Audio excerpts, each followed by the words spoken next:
Okay, let's dive into this investor presentation for MobiKwik. From what I gather, they're positioning themselves as a leading digital finance player in India, or Bharat as they refer to it, focusing on simplicity, security, and accessibility. Right. The very first content slide outlines their foundation. The slide emphasizes their values: trust, speed, empathy, ownership, and collaboration. Their mission is to create personalized financial solutions, and their vision is to become the most trusted name in digital finance for Bharat. It's a classic mission statement slide setting the stage. Now, on the next slide, they highlight their business model, emphasizing its ability to scale profitably. Yes, they're keen to drive home the message that they can grow without burning cash, a key concern for investors, especially in the current market climate. The business model is structured to allow for significant scale up while remaining profitable. Their primary business is focused on consistently strong user acquisition without heavy marketing spends. They are serving 17 crore 60 lakh users through products like Wallet, UPI, Pocket UPI, bill payments, and merchant payments, and have a merchant base of 46 lakh, covering QR, Soundbox, EDC, and online checkout solutions. They also highlight their ability to cross sell credit products to payments customers, which helps expand their margins. This includes unsecured products like personal loans and merchant cash advances, as well as secured products such as the First Card and loans against mutual funds. They also mentioned risk free distribution through credit cards and personal loans. Beyond payments and credit, they are building a new investing category to engage users and enable smart cross sell. This is done through their personal finance tool, Lens.ai, which is built on the account aggregator framework and a bouquet of investment products like high-yield fixed deposits, mutual funds, daily gold SIP, and provident fund tracking. Finally, they are expanding into the B2B space with ZakPay, their payment aggregator business, which is now fully licensed by the RBI. This business is focused on serving fast growing internet startups with innovative products and a strong sales push. The slide also quantifies the scale of each segment, with payment gross merchandise value at 1,01,590 crore rupees, digital credit gross merchandise value at 5,400 crore rupees, wealth assets under administration at 11,000 crore rupees, and payment gateway gross merchandise value at 5,700 crore rupees. The next slide illustrates what appears to be the core of their business with a two-sided payment model. Exactly. It shows the two-sided payments business, highlighting users on one side and merchants on the other. Users are paying via UPI, wallet, and cards for everyday expenses, while merchants, both e-commerce and offline, are accepting payments via their checkout, QR, Soundbox, and EDC products. So they're covering all bases in terms of payment methods and merchant acceptance points. Precisely. And following this, the presentation shifts to their diversified credit offerings. Yes, they break this down into two main models, the DLG model and the marketplace model. Under the DLG model, they cater to both consumers and merchants. For consumers, they offer the ZIP product, which is essentially a higher ticket, higher tenure personal loan. This allows consumers to access unsecured credit with limits ranging from Indian rupees 10,000 to Indian rupees 2 lakh, repayable over 3 to 24 monthly EMIs, with interest rates between 18% and 36%. For merchants, they have the Merchant Cash Advance or MCA. This is their flagship product for merchants using MobiKwik's payment solutions. The credit limits and EMI tenures are the same as for consumers, Indian rupees 10,000 to Indian rupees 2 lakh, and 3 to 24 monthly EMIs with similar interest rates. Then on the marketplace model side, they showcase a digital marketplace for credit products. The app interface displays a variety of personal loan and credit card options from different financial partners, with details like approval chances, interest rates, and joining fees. This model allows users to compare and apply for loans or credit cards directly through the MobiKwik platform, making it a one-stop shop for credit needs. Which is then followed by deepening user engagement with wealth offerings. Exactly. They introduce Lens.ai, a personal financial management product that leverages the account aggregator framework and AI-powered chatbots. This tool helps users analyze their spending, track bills, and set financial goals, providing insights like monthly comparisons, bank charge tracking, and spending breakdowns. They also highlight their fixed deposit product, which lets users invest between Indian rupees 1,000 and Indian rupees 2 lakh, with tenures ranging from 6 months to 60 months, and the flexibility to withdraw within 7 days of booking. The app shows competitive interest rates up to 9.4% per annum and does not require a new bank account. In addition to fixed deposits, they offer other wealth products like mutual funds, digital gold, and provident fund tracking. The app interface demonstrates features like gifting digital gold and tracking mutual fund investments, aiming to make wealth management accessible and engaging for users. So overall, MobiKwik is positioning itself not just as a payments platform, but as a comprehensive digital finance ecosystem, offering credit, wealth management, and personal finance tools to deepen user engagement. Okay, so moving into the key user statistics. They are reporting 176.4 million registered users as of March 31st, 2025, which is up 13.2% year-on-year, and 4.6 million merchants. The payments GMV or gross merchandise volume is INR 1,158.7 billion for financial year 2025. That's a big number. The digital credit GMV is INR 53.6 billion. And the payment take rate is 0.6%. It is important to remember that this refers to financial year 2025. Yeah, that take rate is something we should keep an eye on. It shows how much they're making on each transaction. A slide shows 20.6 million new users are joining the platform in financial year 2025. This shows significant growth. Good point. The operational metrics show 530,000 merchants as of March 2025. The financial metrics show a total income of INR 11,924.9 million in financial year 2025 versus INR 8,903.2 million in financial year 2024. That's solid growth around 34%. But the contribution margin is down 30.3% in financial year 2025 versus 37.3% in financial year 2024. And the EBITDA margin is also down significantly, negative 6.7% versus positive 4.2% the year before. So while revenue is up, profitability is taking a hit. That needs further investigation as we go through the deck. Absolutely. They show MobiKwik being India's largest wallet in terms of GTV for digital wallets as of March 2025. And they show that they are ranked number 6 in bill payments and number 16 as UPI app. Okay, the presentation then moves on to demonstrating the exponential growth in payment spends. The payments GMV grew 203% year-on-year in financial year 2025, surpassing 1 lakh crore rupees. That's a huge jump. It clearly shows the momentum in their core payments business. They also highlight the growth in their registered user base. The user base reached 176 million, with 20.56 million new users onboarded during financial year 2025. They also state a growing merchant base of 4.59 million, with 0.53 million new additions. So the next slide then dives into the revenue and gross margin for the payments business. Revenue from payments is INR 7,674 million in financial year 2025 compared to INR 3,171 million in financial year 2024, a 142% year-on-year growth. The gross margin is 19.7%. Still a respectable margin. The slide breaks down the unit economics in basis points, revealing that payments revenue is 66 basis points of GMV, payments gateway costs are 48 basis points, and user incentive costs are 5 basis points, resulting in a net payments margin of 13 basis points. Their net margin after all those direct costs is relatively thin, even though the gross margin looks good. They attribute the gross margin improvement to optimization of direct costs, specifically a 62% year-on-year reduction in user incentives and a 9% year-on-year reduction in payment gateway costs. It's interesting how they've managed to cut down on incentives.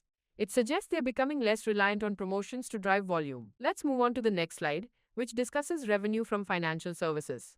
Revenue from financial services is INR 4,028 million in financial year 2025 compared to INR 5,579 million in financial year 2024. So that's a decline.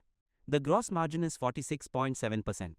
Yes, the slide states that the credit product distribution is in line with macro trends and their focus is solely on longer tenure ZIP EMI.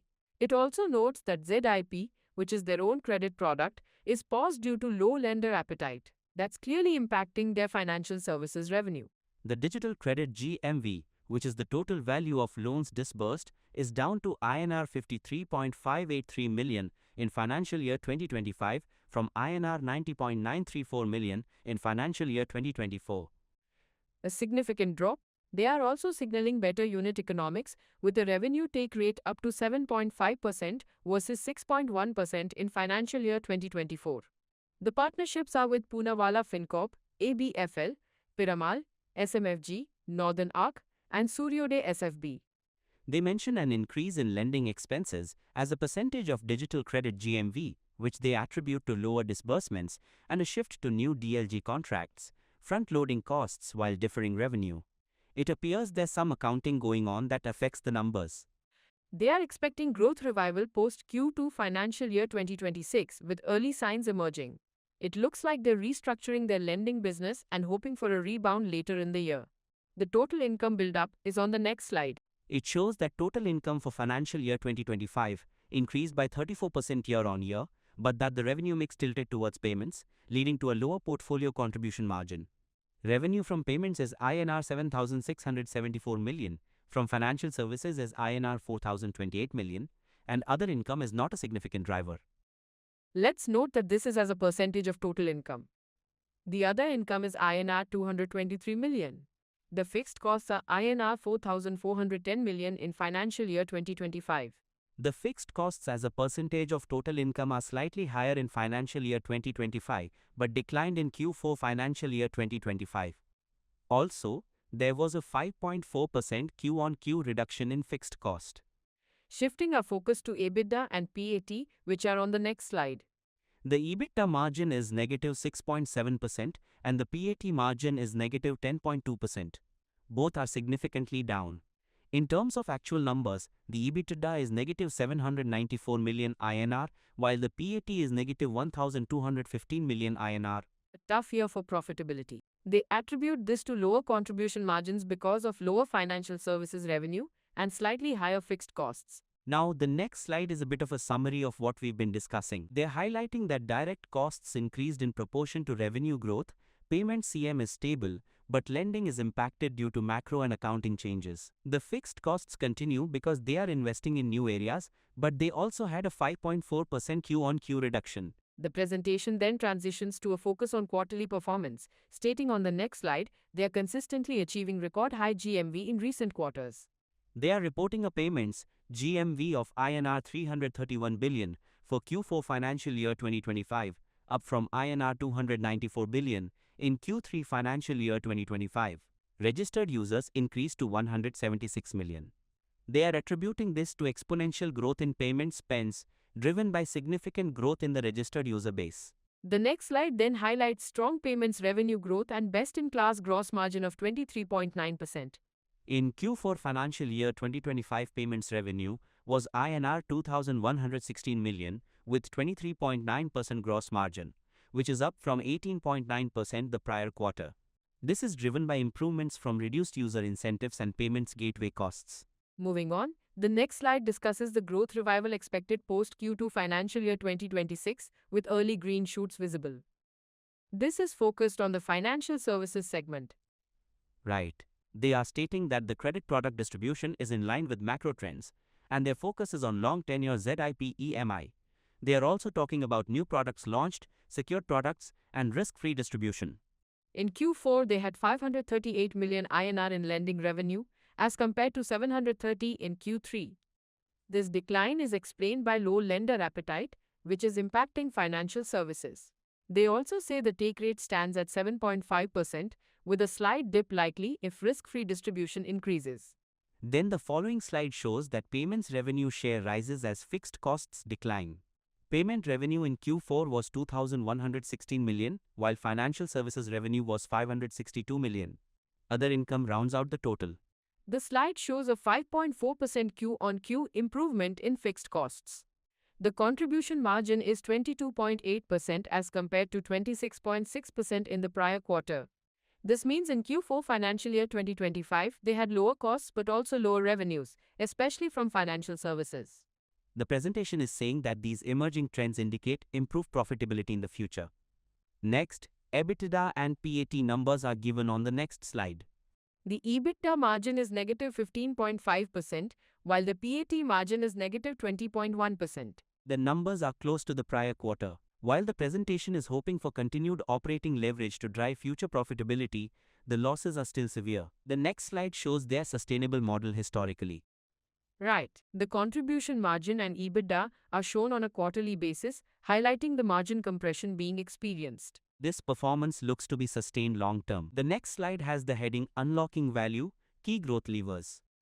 The growth levers are now clearly outlined. The presentation highlights several key initiatives. First, they are focusing on AI initiatives to deliver faster and better code, enable smarter collections, and improve customer service. They are also introducing Pocket UPI, which is positioned as a smarter way to use UPI. It allows users to make UPI payments without linking a bank account, thereby reducing the risk of financial fraud. Another lever is the First Card, which is an FD-backed RuPay credit card. It promises 100% approval, is lifetime free, and is designed to help build credit scores for what they call NTC, or new to credit Indians. And finally, they are leveraging ZaakPay, their RBI licensed payment aggregator and payment gateway. ZaakPay offers comprehensive payment modes and is trusted by industry leaders, further strengthening their payments ecosystem. The subsequent slide covers AI as a catalyst to scale faster, collect smarter, and serve better in financial year 2026. It outlines how they intend to use AI for product development, efficient collections, and driving customer delight. The above initiatives drive faster GTM, higher revenue growth, and margin expansion. They're aiming for faster development, better code quality, automated tasks, real-time CSAT tracking, AI-suggested responses, and streamlined recovery. The following slide is about their Pocket UPI solution. This is India's first truly pocket-sized UPI revolution. This UPI offering does not require a bank account linking, has reduced financial exposure, clutter-free bank statements, PIN-less and instant payments, and the ability to plan monthly budgets smartly. They're marketing this as the smarter way to UPI. The presentation argues this will drive UPI growth. It does seem pretty innovative. The next slide is about driving UPI growth through their First Card. This is a newly launched FD-backed RuPay credit card. They're positioning this as the first credit card for every Indian. The card is widely accepted on the UPI network and is the only revenue-generating product on UPI today. Following this, they focus on their newly licensed payments business. They are highlighting that they are winning the trust of industry leaders and are ready to go. Key products are conversational commerce, affordability stack, instant daily settlements, invoicing, UPI autopay, etc. They describe it as safe, innovative, and compliant B2B payment products to power fast-growing internet startups. It is key to recognize that all of this is simply a business presentation and would need to be fact-checked through other means. The annexure section of the presentation provides a detailed breakdown of key performance indicators. It includes quarterly and annual metrics for the payments business, such as gross merchandise value, registered users, customer acquisition cost, and merchant statistics. It also covers the financial services distribution business, listing figures like digital credit gross merchandise value, ZIP/EMI disbursements, activated users, ticket sizes, and credit partner assets under management. Additionally, the annexure presents financial statements with both quarterly and annual key performance indicators, including take rates, revenue from operations, gross margins, contribution margin, EBITDA, and profit after tax. The presentation then concludes with a thank you note and a detailed disclaimer highlighting that the information is for general purposes only and may be subject to change.